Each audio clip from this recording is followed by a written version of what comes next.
mga ka-legit lover cards, another updates ngayong araw ng Friday kung saan Mr. Jose Manalo abay ikinabigla ang ginawa ng isa sa mga contestants sa Sugod Bahay Mga Kapatid segment. Ang lahat na yan, but before that, if you haven't subscribed yet to my YouTube channel, please don't forget to like, share, and subscribe at hit mo na rin ang notification bell for more showbiz updates. And please don't forget to hit all para ikaw ang unang-una makakapanood sa lahat ng ating mga updates.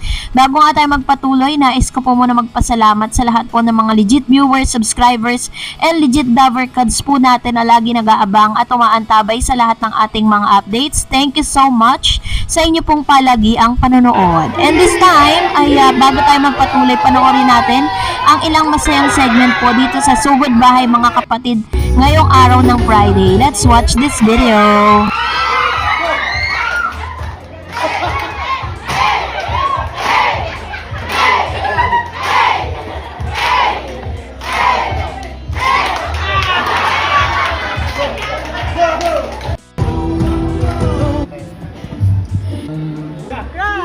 Yes.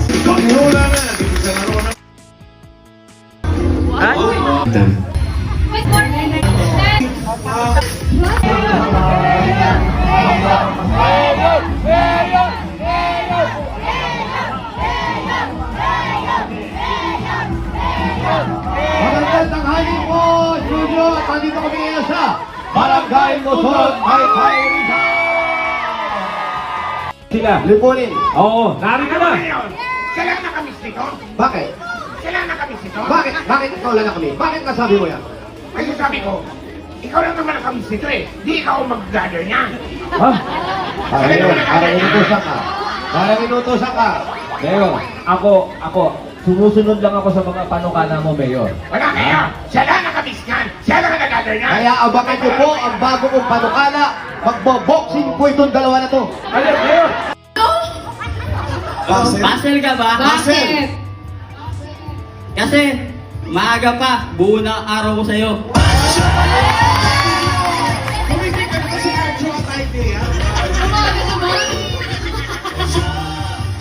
Konti. Ako po kasi. Sige, mauna ka mag-explain. Maliit ka eh.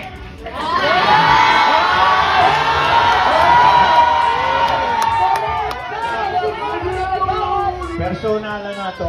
Boss Joey. Ako po ay pawang professional lang. Abante tayo, Trabaho kuya. ko. Ang iniiwasan ko lang naman po, ginagawa, inaayos ko yung schedule ng Mayor. Oh, Diba? tama. Easy ang ating Mayor. Tama. Eh, kung ano-ano kasi yung pinapagawa nitong si Government sa'yo, Mayor, ang ayoko lang naman yun, masisilipan tayo. Alam mo, sasabihin tayo, masisilipan tayo ng sabi ng mga basher mo, mali si Mayor. Oo. Dahil kay Government, ayoko yung masilipan tayo ng butas, Mayor.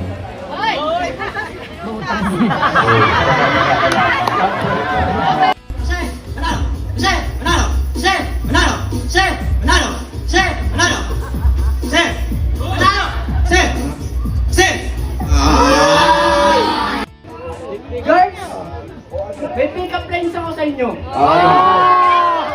Mayor, pera ba sila? Hindi ko alam, ba't ako kinatanong? Kung sinatanongin mo. Pera ba sila? Bakit? Kasi, wala ko nang nalagan nila sa akin. Girls, dadaan lang ako. Teka. Parang pinatatabi mo yung Mayor. Sahig ka ba? Bakit? Okay.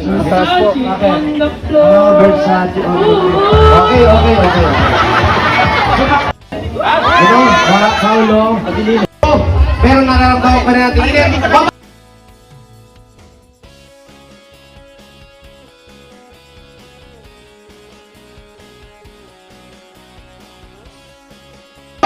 Isa, dalawa. Ang video po na ating napanood ay ilan lamang sa mga segment sa Sugod Bahay Mga Kapatid na ngayong araw ng Friday kung saan ikinabigla nga isa sa mga pangyayari ngayon sa Sugod Bahay. Kung nakapanood po kayo or nagre-replay kayo ngayon, i-replay nyo po yung pa-contest po ni Mayor sa barangay kung saan sobrang napaka funny po at sobrang saya po ng segment kanina yung palaro niya. At sa hindi inaasahang pangyayari po, sobrang kulit ng isa sa mga contestant at hindi na nga napigilan at hindi na nga nakaiwas itong si Mr. Jose Manalo nang halikan siya ng live nito pong lalaki na kung saan talagang nasampal niya pero pabiro lang naman. So pagkatapos niya nga nadagukan ay patas mag-selfie nitong contestant na to, talagang selfie pa siya, talagang kumbaga ginrab niya lahat ng opportunity, and this is gonna be very happy at pinapakita lang talaga na kung gaano kamahal ng tao ang isang Jose Manalo at ang legit Daver Cats. Panoorin po natin ang ilan sa mga segment na yan dito po sa Sugod Bahay mga kapatid selfie. segment. Wala na 1,000. Selfie na lang. Oh. Nagtatawag ka pa talaga. Aray, isa pa, malabo. Okay, 1,000. 1,000. Okay, thank you. Pak! Ay!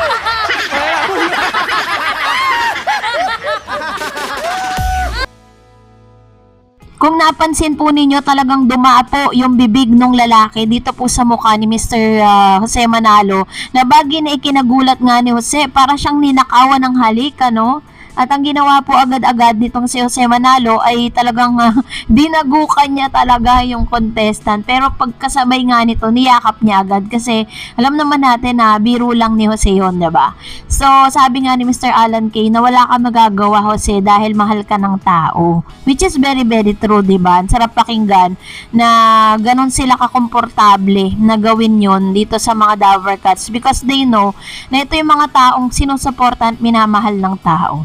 So, dahil dyan narito ang ilan sa mga komentong napili po natin, wala naman sa ilan sa mga legit viewers and subscribers natin. Magbasa tayo at magre-react tayo. Sabi ni Mariette Gregoria.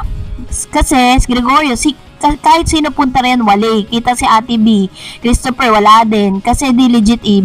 EAT, wala masyadong artista. Patok lalo na sa family ng AI. True. Kung mapapansin ninyo, wala naman sila laging guest, diba? Pero dun sa kabilang Bulaga, they make it a point that everyday meron silang guest to make sure na talagang aabangan sila. Pero wala na, lahat na nga ng platform ginamit nila, wala pa rin Sabi ni Abby, Sofia, Smail, they're nothing, mga walang puso, utang na loob. Actually, they're just after the money, talent fee. Ayun. Actually, naiintindihan naman natin yung mga artista na nandoon, diba? Kasi parang this is really part of their job. Pero kahit ayaw nila, diba, kahit labag sa kalooban nila, kailangan nilang gawin yun kasi parte po yun ng kanilang kontrata na kailangan nilang gawin, sundin kung ano man yung inuutos sa kanila ng management. Sabi ni Evelyn Madronio, si Julian bata pa lang yan, nasa 8 Bulaga na yan at hanggang ngayon nasa 8 Bulaga pa rin. Go Julian, ganda mo talaga. True naman po, wala naman tayong wala tayong question doon. Maganda talaga at talented si Miss Julian San Jose. Sabi ni Ramir Santelices, yung tape kumakapit na lang yan sa title ng 8 Bulaga. Kapag binitawan na nila yan, tuluyan na silang lalagapak o mawawala na. True po yan. Isa po yan sa mga truth to funder for today's video, no? Kaya hindi nila mabitawan Sabi nga ni Mr. Manuel Ponce, oo nga, magkaiba ng charisma talent ang mga legit host Daver Cats. Dapat walang comparison. Be proud tayo kapag nagtatagumpay ang bawat isa. Magagaling silang lahat. Umpisahan mo kay Main. Ayun. Salamat po Mr. Manuel Ponce sa inyong laging panonood at pagsubaybay sa mga videos po natin. And Miss Penehal, versatile actor si Main. Pwede siya isabak kahit saan, mapa-comedy o drama, at magaling din siyang host sa EAT.